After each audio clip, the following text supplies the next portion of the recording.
ጤና ይስጥልን ውድ ኢትዮ ከረንት የዩቲዩብ ገጽ ተከታዮችና አድማጮች እንደምን አላችሁ? ለዕለቱ የተመራሩትን አርዕስተ ዜና ወደ እናንተ ይዘን ቀርበናል።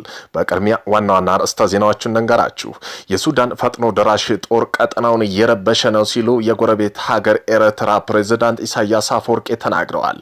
የኤርትራው ፕሬዝዳንት ኢሳያስ አፈወርቂ ወደ ሳውዲ አቅንተው ከሳውዲ አልጋ ወራሽ መሐመድ ቢን ሰልማን ጋር ውይይት ማድረጋቸውን ተከትሎ ለአንድ ሚዲያ በሰጡት ቃለ ምልልስ የሱዳን ፈጥኖ ደራሽ ጦር ከበርካታ ሀገራት የጦር መሳሪያ እየጎረፈለት ይገኛል ያሉ ሲሆን ይህ ኃይል ለሱዳን እንዲሁም ለቀጠናው ከባድ ስጋት ደቅኗል ሲሉ መናገራቸውን ተመላክተናል። በዚህም ጉዳይ ዜና ትንታኔያችን አካተናል። ቆይታችሁ የምትሰሙት ይሆናል። ኡጋንዳ ከኢትዮጵያና ከሶማሌ ከኤርትራ ወደ ሀገሯ ለሚመጡ አዳዲስ ስደተኞች መብት መስጠት ማቆሟ ተገለጸ። በምን ጉዳይ የሚለውም የዜና ጥንቅራችን በሰፊው አካቶታል። ቆይታችሁ የምትሰሙት ይሆናል። የሱዳን ቀውስ በወርቅ እያበራ በረሃብ እያለቀሰ ነው። ሱዳን በዘር ማጽዳትና አስገድዶ መደፈር 4.3 ሚሊዮን የሚሆኑ የተፈናቀሉ ሰዎችና ከባድ የምግብ ቀውስ የተመታች አፍሪካ ሀገር ነች። በዚህም ጉዳይ የዜና ጥንቅራችን በሰፊው አካተናል። ኢትዮጵያ 1.5 ሚሊዮን ዓመታት እንደሚደርስ የተገኘው ይኸውም የክሬስ ቅድመ ሰው ዝርያ አጽም ተገኝቷል። በዚህም ጉዳይ የዜና ትንታኔያችን አካተናል። ወደ ውጭ ዜና ስናልፍ በሳውዲ አረቢያ የመሬት መንቀጥቀጥ መከሰቱ ተዘገበ። ዛሬ ማለዳ በሳውዲ አረቢያ አንዳንድ አካባቢዎች የሬክተር ስኬል መጠኑ 4.3 የሆነ የመሬት መንቀጥቀጥ መከሰቱን የክልሉ የጂኦሎጂና የሴስሚስት ቁጥጥር ማዕከላት አስታውቀዋል። በዚህም ጉዳይ የዜና ትንታኔያችን አካተናል። ቆይታችሁ የምትሰሙት ይሆናል። የኢራን ባህር ዳርቻ በዝናብ ምክንያት ወደ ቀይ ቀለም ተቀየሩ። በምን ጉዳይ የሚለውን የዜና ጥንቅራችን አካተታል። እነዚህን የመሳሰሉ አርዕስተ ዜና ወደ እናንተ ይዘን ቀርበናል። ቤተሰብ ለመሆን ላይክ፣ ሼር፣ ሰብስክራይብ ማድረግውን እንዳይረሱ። የሱዳን ፈጥኖ ደራሽ ኃይል ቀጠናውን እየረበሸ ነው ሲሉ የጎረቤት ሀገር ኤርትራ ፕሬዝዳንት ኢሳያስ አፈወርቂ ከሰዋል። ፈጥኖ ደራሽ ጦሩ በሱዳን ሲቪሊያን እየገደለ ነው፣ አስገድዶ መድፈር እየፈጸመ ነው። ለዚህ ኃይል የሚደረግ የጦር መሳሪያ ድጋፍ መቆም እንዳለበት ከሳውዲ አልጋ ወራሽ እንደተናገሩ በቃል ምልልሳቸው አንስተዋል። ኤርትራ ለሱዳን ወታደራዊ መሪ አልቡርሃን ድጋፍ እያደረገ መሆኑን ተከትሎ የሱዳን ፈጥኖ ደራሽ ኃይል ጦር በኤርትራ ላይ እርምጃ እንደሚወስድ በተደጋጋሚ ማስጠንቀቂያ መስጠቱ ይታወሳል። ኡጋንዳ ከኢትዮጵያና ከሶማሌ ከኤርትራ ወደ ሀገሯ ለሚመጡ አዳዲስ ስደተኞች መብት መስጠት ማቆሟ ተነገረ። ይህን ተከትሎ ሪፋውንዴሽን ኢንተርናሽናል የተሰኘው ዓለም አቀፋዊ ሰብአዊ መብት ተሟጋች ድርጅት ሀገሪቱ የስደተኝነት መብት መስጠት ማቆሟ አሳሳቢ እርምጃ ነው ሲል አውግዟል። በዜግነት ብቻ ተመስርቶ ጥገኝነት መከላከል የዓለም አቀፍ የስደተኞች ሕግን የሚጥስ ነው። አዲስ ገደብ እና እንዲሁም ስደተኞች ሕጋዊ አጣብቂኝ ውስጥ በመክተት ለከፋ ብዝበዛና ጥቃት ይዳረጋሉ ብለዋል። ይህ ውሳኔ ኡጋንዳ ቀደም ሲል ስደተኞችን በመቀበል ያላትን ኩሩ ልማድ የሚጻረር ነው ሲል ገልጿል። ድርጅቱ በኡጋንዳ የደረሰባት ከፍተኛ እርዳታ ቅነሳ የጥገኝነት ስርዓቷ ችግር ውስጥ መክተቷ አምኗል። በተለይ ዩናይትድ ስቴትስ በጥገኝነት ጠያቂዎች ወደ ኡጋንዳ ለመላክ ስምምነት ብትፈርምም የራሷ እርዳታ መቀነሱ ለችግሩ መባባስ ምክንያት መሆኑን ድርጅቱ አመላክተዋል። ለዓመታት ኡጋንዳ ሲያሞግሱ የቆዩ ለጋሽ መንግስታት አሁን ቃላቸውን በስደተኞችም ሆነ በአስተናጋጅ ማህበረሰብ የሚሰጡት ተጨባጭ ድጋፍ በማረጋገጥ ኡጋንዳ የገጠማትን የገንዘብ ችግር እንዲቃለሉ ጥሪ ማቅረቧ ካፒታል ዘግቧል። ኡጋንዳ በአሁኑ ሰዓት በርካታ የኢትዮጵያ፣ ኤርትራ፣ ሶማሌ ስደተኞች ያስተናግደች ትገኛለች። በርካታ ኢትዮጵያውያን እዛው ኡጋንዳ መቀመጫ አድርገዋል። ስደተኞቹ ኡጋንዳ አንድም ባላት መልካም የስደተኛ አቀባበል እንዲሁም ወደፊት ወደ ሌላ ሀገር ለመሸጋገር ይመርጧታል። አሁን በኋላ ግን በሀገሪቱ ከኢትዮጵያ፣ ኤርትራ፣ ሶማሌ የሚሄዱ ስደተኞች ላለመቀበል መብት ለመንፈግ እንደወሰነችም ተነግረዋል። የሱዳን ቀውስ በወርቅ እያበራ በረሃብ እያለቀሰ ነው። ሱዳን በዘር ማጽዳትን አስገድዶ ለመድፈር 4.3 ሚሊዮን የሚሆኑ ተፈናቃይ ሰዎች በከባድ የምግብ ቀውስ የተመታች የአፍሪካ ሀገር ሆናለች።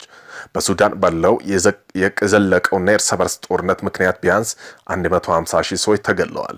በዚህም ሁኔታ የተባበሩ መንግስታት ድርጅት ሱዳን በዓለም ላይ እጅግ የከፋ ሰብአዊ ቀውስ ያለባት ሀገር አድርጎ አውጇል። በዚህም ሀገር ውስጥ የሚገኙ የተለያዩ ማዕድናት ውስጥ በመቶዎች የሚቆጠሩ ቶን ወርቅ አለ ተብሏል። በተጨማሪም በነዳጅ የበለጸገችው ሱዳን ውስጥ በእነዚህ ጥቁር ገበያ በተሸጡ ሀብቶች የተገኘው ገንዘብ እርስ በርስ ጦርነት ውስጥ ሚና እየተጫወተ ነው። ወርቅም ቢሆን በአስተዳደር መጓደልና በስልጣን ሽኩቻ ምክንያት በሀገሪቱ ውስጥ ቢያንስ 2.5 ሚሊዮን ሰዎች በረሃብ እየተሰቃዩ ነው። ሱዳን ከፈረንጆቹ እስከ 1950 ድረስ በእንግሊዝና በግብጽ ትተዳደር ነበር። በግብጽ እርዳታ ሀገሪቱ ጥር 1956 ነጻነቷን አግኝታለች። ከዚያ በኋላ ግን በደቡብ ሱዳንና በአሁኗ ሱዳን መካከል የዘርና የሃይማኖት ግጭት የነበረ ቢሆንም ረጅም ግጭት ተፈጠረ። በ1983 ፕሬዝዳንት ጃፋር ኑማን የእስልምና ሸሪዓ ህግ ሲያስተዋውቁ ከደቡብ ሱዳን ጋር ከባድ የእርስ በርስ ጦርነት ተጀመረ። ከዚያም ሁኔታ የሱዳን ወታደራዊና እስላሚክ ፖለቲካ መሪዎች ያቀዱ መፈንቅለ መንግስት ተካሄደ። ኦማር አልበሽር ሰኔ 1989 መፈንቅለ መንግስት ሱዳን ውስጥ ስልጣን ያዙ። በወቅቱ አልበሽር በሱዳን ጦር ሰራዊት ይህን ውስጥ ከፍተኛ ደረጃ ያለው መኮንን ነበሩ። መፈንቅለ መንግስቱን የመሩት እርሳቸው ነበሩ። ነገር ግን 2019 አልበሽር አሰቃቂ እጣ ፈንታ ውጤቶችን በመቀበል ነበረባቸው። በ2019 በሱዳን እርስ በርስ ከፍተኛ ተቃውሞ ተነሳ። በዚህም ምክንያት ጦሩ ሰራዊቱን በሌላ መፈንቅለ መንግስት ፕሬዝዳንቱን ገለበጠ። ሆኖም ግን ተራው ህዝብ ዲሞክራሲን እንስፈን መጠየቅ ተቃውሞ ቀጠለ። ተቃውሞ ጫና የሰራዊቱና የሲቪል አስተዳደር በጋራ ተነሳሽነት መንግስት የተቋቋመ ቢሆንም ያ መንግስት ግን በጥቅምት 2021 በሌላ መፈንቅለ መንግስት ተወገደ። ከመፈንቅለ መንግስት ጀርባ የነበሩት ሁለት ዋና ሰዎች እንደዚሁም ጄኔራል አብዱል ፈታህ አልቡርሃንና ጄኔራል መሐመድ ሐምዳን ዳገሎ ናቸው። ጄኔራል አልቡርሃን የሱዳን ታጣቂ ኃይሎች ሰራዊት መሪ ሲሆኑ የሀገሪቱ ፕሬዝዳንት ናቸው። ሐምዳን ዳገሎን የፈጥኖ ደራሽ ኃይሎች ወይም አርኤስኤፍ አዛዥ ናቸው። በዓለም አቀፍ መገናኛ ብዙሃን ዘገባዎች መሰረት ይህ መጥፎ ስም ያተረፈው ከፊል ወታደራዊ ኃይል አርኤስኤፍ በሱዳን ውስጥ የተለያዩ ሰብአዊ መብቶች ወንጀሎች እየፈጸመ ነው። የቡርሃንና የዳጋሎ ኃይሎች በሱዳን ቀውስ ተጠያቂ ናቸው። የጦርነቱ ዋና አቅርቦቶች ወርቅና ነዳጅ ናቸው። በሱዳን ውስጥ በተገኙ የተለያዩ ማዕድናት ውስጥ በመቶ የሚቆጠሩ ቶን ወርቅ ተከማችቶ ተብሎ ይነገራል። በተጨማሪም ተጨማሪ ማዕድናት ሳይገኙ አሉ። በሱዳን ውስጥ ትልቁ የወርቅ ማዕድን ቦታ ጀበል ኦመር ነው። በማዕድኑ በቀጥታ አርኤስኤፍ ቁጥጥር ስር ነው። ከደጋሎ ቤተሰብ ጋር የተቆራኘው አልጁናይድ ኩባንያ ማዕድን ሲያስተዳድር ቆይቷል። በተጨማሪም በዳርፎር እና በደቡብ ኮርዶፋን ክልሎች ውስጥ የሚገኘው አብዛኛውን የወርቅ ማዕድናት በአሁኑ ጊዜ አርኤስኤፍ በቁጥጥር ስር ናቸው። በ2024 አርኤስኤፍ የነዚህ ማዕድናት ቢያንስ 10 ቶን ወርቅ አውጥቷል።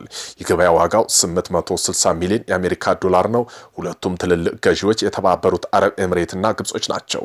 ከዚህ ወርቅ ውስጥ 80 በመቶ በህገወጥ መንገድ ይዘዋወራል።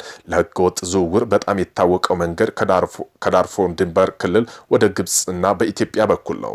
በሌላ በኩል ከዳርፉር ድንበር ክልል ወደ ሊቢያና ከዚያም ኤምሬት ነው። በተጨማሪም አርኤስኤፍ በታህሳስ መጀመሪያ ሱዳን ትልልቅ የነዳጅ መስክ የሆነውን ሄግልን ተቆጣጥሯል።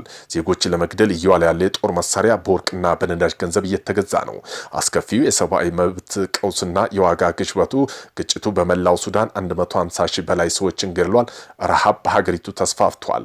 ወደ 12 ሚሊዮን የሚጠጉ ሰዎች ቤታቸውን ለቀው ለመሰደድ ተገደዋል። በመቶ የሚቆጠሩ ሴቶች ተደፍረዋል። የዓለም አቀፍ የስደተኞች ድርጅት ወይም በምህጻረ ቃሉ IOM እንደገለጸው ከሆነ በሱዳን ውስጥ 30 ሚሊዮን የሚሆኑ ሰዎች በአሁኑ ጊዜ ሰብአዊ እርዳታ ይፈልጋሉ።